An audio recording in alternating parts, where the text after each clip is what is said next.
Hello everyone, welcome to my YouTube channel where I am sharing my sociology notes in bilingual mode so that it can help students from both English and Hindi backgrounds on a large scale.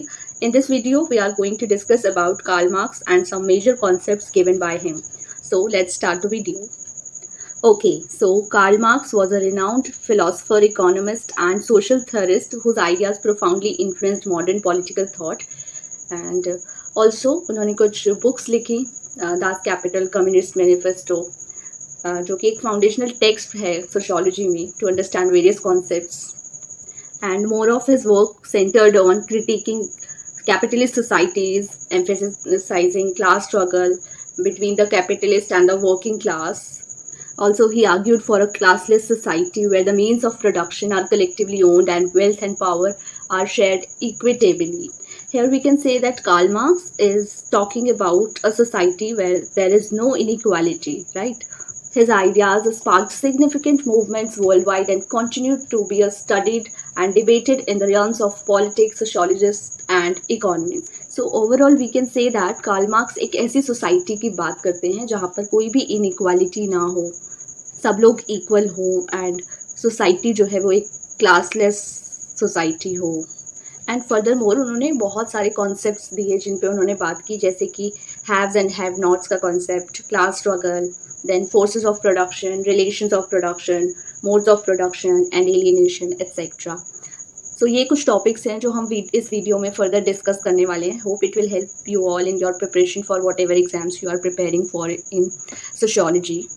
Okay, so haves and haves nots का ये जो concept है ये based है resources के ऊपर. ठीक है, कि एक जो ग्रुप है, right. So let's have a look at what is haves and what is this have nots. So haves and have nots is a concept that has shaped societies throughout history. It's a powerful concept that reflects the stark socio-economic divide present in our world. As we navigate through the bustling city streets, we are surrounded by a multitude of people, each with their own dreams, aspirations, and struggles. But if we look closely, we can observe a clear distinction between those who have access to these resources and opportunities and those who do not. So क्या इससे हम समझ पा रहे हैं कि हम अपनी डेली लाइफ में भी, या अगर हम हिस्टोरिकल पर्सपेक्टिव से देखें तो हम एक ऐसी सोसाइटी को विटनेस करते हैं, हम एक ऐसी सोसाइटी को देखते हैं जिसमें एक ग्रुप है जिसके पास बहुत सारे रिसोर्सेज हैं और एक ग्रुप है जिसके पास वो रिसोर्सेज नहीं हैं. Okay, so in this way we can say that the concept of haves and have nots is centered on the unequal distribution of wealth, resources and opportunities in societies. Also, it essentially divides individuals into two categories. One is the haves, as we discussed, which represents those who possess wealth, power, and privilege. They also enjoy access to quality education, health, and job opportunities, enabling them to lead comfortable and prosperous life. Right. Then another category is the have-nots, which is where individuals who lack access to basic necessities and face significant barriers to progress. They often struggle with poverty, limited education and restricted social mobility. So yes, we can say that there is a one class which is very powerful and there is another class which are lacking in the basic necessities even. Okay, so there must be some factors which are contributing to this divide. So let us have a look to those factors which causes these divide in society. First one is the economic disparities, where wealth and income inequality play a crucial role in perpetuating this divide. This concentration of wealth in the hands of a few can lead to a cycle of poverty for the majority, right? Next one is education and opportunities, where unequal access to education and job opportunities can further widen the gap between the privileged and the marginalized. Then there is social and cultural factors which can also contribute to the perpetuation of this division, as certain groups may face systemic discrimination and prejudice. Then obviously these divide, or we can say this distinction, can have a major impact on societies. What can these impacts? First one is the social tension and unrest, that the stark contrast in living conditions and opportunities can lead to a social tension and unrest as the have-nots seek a more equitable distribution of resources. Second one is the political implications, where interest and power of the haves can influence political decisions, potentially exacerbating the inequalities between the two groups. Then third one is humanitarian challenges which are faced by the have-nots, can present humanitarian challenges, urging us to face collective action to address their needs. So in this way, we can see how haves and have-nots has been an important factor in the historical perspective, and in the current perspective, when we are studying the society. Okay, सो जैसे have and have knots के concept से एक divide create हुआ, इससे further क्या चीज़ process होगी society में, वो है क्लास स्ट्रगल. तो अभी हम क्लास स्ट्रगल को डिटेल में स्टडी करते हैं. सो कार्ल मार्क्स जब क्लास स्ट्रगल की बात करते हैं तो वो इसको एक मोटर की तरह कंसीडर करते हैं. Motor is like, you can take it as fuel. ठीक है, आप किसी भी मशीन को रन करने के लिए जो चीज़ यूज़ कर रहे हैं दैट इज़ फ्यूल. ठीक है, तो वो उनको मोटर बुला रहे हैं. ओके, एंड इस कॉन्टेक्स्ट में जब कार्ल मार्क्स सोसाइटी की बात करते हैं तो वो बोलते हैं कि क्लास स्ट्रगल है तो ये सोसाइटी जो है वो एग्जिस्ट कर रही है जब वो हिस्ट्री को स्टडी करते हैं. ठीक है, लेकिन वो जब क्लासलेस सोसाइटी की बात करते हैं तो वो एक एंडलेस हिस्ट्री की बात करते हैं कि जब सोसाइटी में कोई भी क्लास नहीं होगी तो फर्दर कोई हिस्ट्री भी नहीं होगी. Now let us understand this class struggle term in detail and how it impact the society. What are the factors that lead to class struggle and everything in detail. Okay, we can see people of different backgrounds, occupations, and economic status around us. This diversity highlights the existence of social classes, and that's what we'll be exploring here, the class struggle that arises from these socio-economic divisions. Class struggle basically refers to the ongoing conflict between different social classes within a society. So these classes are often defined by their relationship to the means of production and the distribution of wealth and resources. अब यहाँ पे means of production and distribution of wealth and resources दो बातें use की गई हैं. तो means of production हम अभी डिटेल में पढ़ेंगे कि कौन से ऐसे मीन्स ऑफ प्रोडक्शन रहे हैं जिनकी कार्ल मार्क्स बात करते हैं. Plus distribution of wealth and resources की जब हम बात करते हैं तो अभी हमने देखा हैव्स एंड हैव नॉट्स का जो डिवाइड है वो कैसे क्रिएट हुआ. देन फर्दर उसकी वजह से एक क्लास स्ट्रगल हमें देखने को मिलता है. Okay, then which are these classes? So first one is the working class, which primarily sells their labor in exchange for wages. They are backbone of our society, comprising labor, service workers, and employees across various industries. Second one is capitalist class. The capitalist class, sometimes referred to as the bourgeois, they own control means of production such as factories, businesses, and corporations. They accumulate wealth and profit through the labor of the working class. Then the middle class. Between these two major classes, there is often a middle class composed of professional managers and skilled workers. The middle class can be quite diverse and can experience elements of both upward mobility and economic pressures. Fine. Now coming to the factors causing class struggle, which is economic inequality. The unequal distribution of wealth and resources can lead to economic disparities between the classes, creating tension and resentment. Second one is the exploitation. The capitalist class often seeks to maximize profits by paying workers less than the value they create, leading to worker exploitation. Then the third one is access to opportunities, where limited access to education, healthcare, and job opportunities can trap individuals in their respective classes, making social mobility challenging. Okay. Then what is the impact on society we can see during the class struggle? It is social conflict. That class struggle can result in social unrest, protests, and even revolutions as the working class seeks to challenge the status quo. Then political influence. The capitalist class may wield significant political influence, shaping policies that serve their interests. Then third one is the poverty and inequality, where persistent class struggle can perpetuate poverty and widen the gap between the haves and have-nots. Then further moving on to the next topic, which is forces of production. यहाँ पे Karl Marx एक बात ये भी करते हैं कि ये जो फोर्सेस हैं प्रोडक्शन के लिए वो क्यों ज़रूरी हैं. फर्स्ट ऑफ ऑल प्रोडक्शन ज़रूरी है किसी भी सोसाइटी के एग्जिस्टेंस के लिए या फिर ह्यूमन के सर्वाइवल के लिए. देन ये फोर्सेस क्यों ज़रूरी हैं. आप कोई भी चीज़ जो प्रोड्यूस करोगे तो उसके लिए आपको कुछ चीज़ों की ज़रूरत होगी या फिर आपको ह्यूमन लेबर की ज़रूरत होगी. ओके, सो या these things and humans are the forces of production that Karl Marx is talking about. So it refers to the tools, technology, and resources utilized in the process of creating goods and services within an economic system. So yeah, तो ये हम tools बोल सकते हैं इनको, technology का use हो गया या फिर रिसोर्सेज हो गए हमारे. तो ये सब क्या होते हैं forces of production जिनकी कार्ल मार्क्स ने बात की है. These forces include machinery, raw materials, knowledge, and labor. The level of development and efficiency of these forces significantly influences a society's productivity and potential for growth.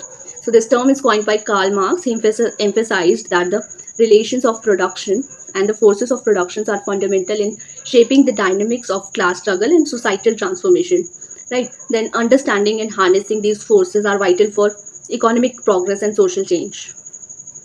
ठीक है. Then further relations of production को Karl Marx ने कैसे describe किया है, वो है relation of production refers to the social relationships and structure that emerge within a society based on how labor is organized and the ownership of the means of production.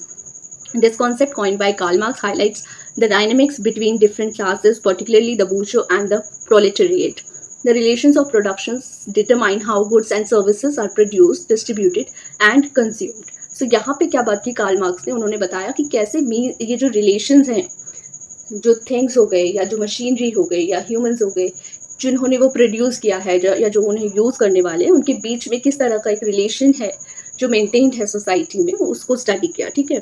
Then these relationships shape the economic system, influence power dynamics, and play a crucial role in defining the social, political, and economic structure of a given society. So ये relation से ही आप अपनी society में कोई भी domain को समझ सकती हो, social, political, economic. Okay. Now moving on to another topic, which is historical materialism. It is an essential concept in Marxist theory, is a method of understanding historical development based on material conditions and economic factors shaping society. So historical perspective से जब हम society को study कर रहे हैं, तो हम देखते हैं कि क्या ऐसे resources थे या क्या ऐसी material conditions थी जिससे कि tools develop होना शुरू हुए and further उनको किस तरह से economy में use किया जाने लगा.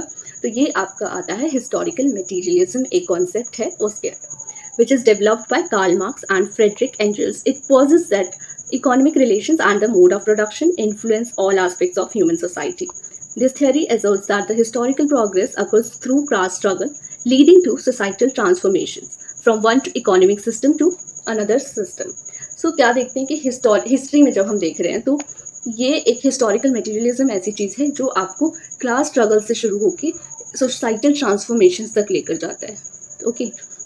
By analyzing the dominant mode of production in different epochs, and historical materialism provides insights into the evolution of societies, helping to identify the driving forces behind social change and the emergence of a new social structure.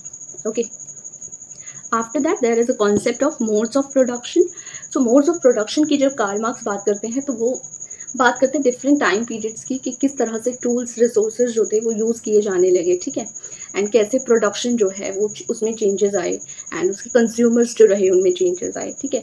Society में किस तरह के changes आए, तो ये सब आप किस में स्टडी करेंगे, मोड्स ऑफ प्रोडक्शन में स्टडी करेंगे. ठीक है. So we can say that these are diverse economic systems that define how societies organize and produce goods and services. This term was coined by Karl Marx. This concept classifies historical societies into distinct modes based on their dominant means of production and property relations, right? Then if we come to the primary modes of production, they are primitive communism, slavery, feudalism, capitalism, and then socialism. Okay. So here each mode represents a specific stage in societal development, and it's characterized by different class structures and ownership arrangements. So Marx argued that the historical progress occurs through the transition from one mode to another, with communism envisioned as the ultimate goal, a classless society with collective ownership of the means of production.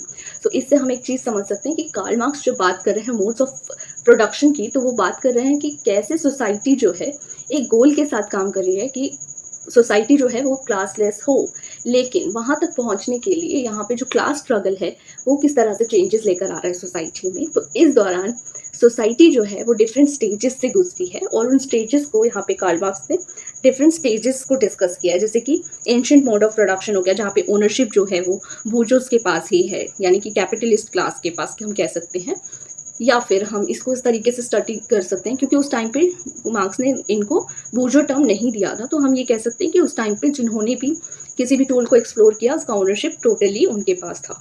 Then क्या हुआ, feudalistic mode of production आया, जिसके अंदर क्या होता था कि आपके पास ओनरशिप नहीं होती थी, लेकिन आपको स्लेवरी से बढ़कर थोड़ा सा आपके वेजेस मिल जाते थे, आपके काम के वेजेस आपको मिलने शुरू हुए. ठीक है. देन था कि कैपिटलिज्म, जिसके अंदर आपको आपके प्रॉपर वर्किंग आवर्स के सैलरी मिलने लगे, जबकि फ्यूडलिस्ट में क्या था कि आप उनके साथ रहिए, आप उनके लिए काम करिए हर तरीके से, एंड देन आपको सिर्फ उतना ही मिलेगा जितना आपके सर्वाइवल के लिए ज़रूरी है. ठीक है. लेकिन कैपिटलिज्म में ऐसा नहीं था, आपके वर्किंग आवर्स डिसाइड किए गए कि आप कितना काम करेंगे, आपको उतना सैलरी दिया जाएगा, ठीक है। कैसे वर्कर्स के लिए यहाँ पे बात की गई। देन उसके बाद जब ये बात करते हैं कार्ल मार्क्स, तो वो बात करते हैं कि सोशलिज्म की, जब कैपिटलिस्ट सिस्टम में वर्कर्स को ये रियलाइज़ हो कि ओके नहीं, हमें भी अपने राइट के लिए फ़ाइट करना चाहिए, या फिर हमें भी इक्वल एक अपॉर्चुनिटीज़ मिलनी चाहिए, तो तब ये चीज़ें किस तरफ जाएंगी, सोशलिज्म की तरफ जाएंगी। अब इस ड्यूरेशन में क्या चीज़ें होती हैं जो फर्दर कार्ल मार्क्स ने जिनकी बात की है, वो है एलिनेशन। एलिनेशन, जहाँ पे कार्ल मार्क्स बात करते हैं कि कैसे एक इंडिविजुअल जो है उसकी कोई सोशल लाइफ नहीं होगी, प्रोसेस, प्रोडक्ट, मेंबर्स या सेल्फ, उसको किसी से भी कुछ लेना देना नहीं होगा, ठीक है। तब वो एलिनेटेड कैसे कर लेता है खुद को, ठीक है। So alienation as conceptualised by Karl Marx is a condition where individuals feel disconnected from themselves, others and the production products of their labor. In capitalist societies, workers experience alienation due to the separation of labor from the final output, leading to a loss of identity and fulfillment in their work. So एक जो divide create हो जाता है capitalist and workers class में, तो उसकी वजह से एलिनेशन जो है वो बहुत ज़्यादा क्रिएट हो जाता है दोनों क्लासेस के बीच में, जिसकी कार्ल मार्क्स बात करते हैं, जिसको वो एलिनेशन कहते हैं। और फर्दर वो एक बात ये भी कहते हैं कि अगर डी एलिनेट सोसाइटी होगी तो फर्दर वो किस तरफ जाएगी, कम्युनिज्म की तरफ जाएगी, या हम कह सकते हैं सोशलिज्म जो है वो फर्दर कम्युनिज्म की तरफ जाएगा, जहाँ पे कोई क्लास नहीं होगी। Okay, so that's all for this video. We'll discuss another topic soon. Till then, goodbye, study hard, and yes, like, share and subscribe this channel for more sociology notes. Thank you.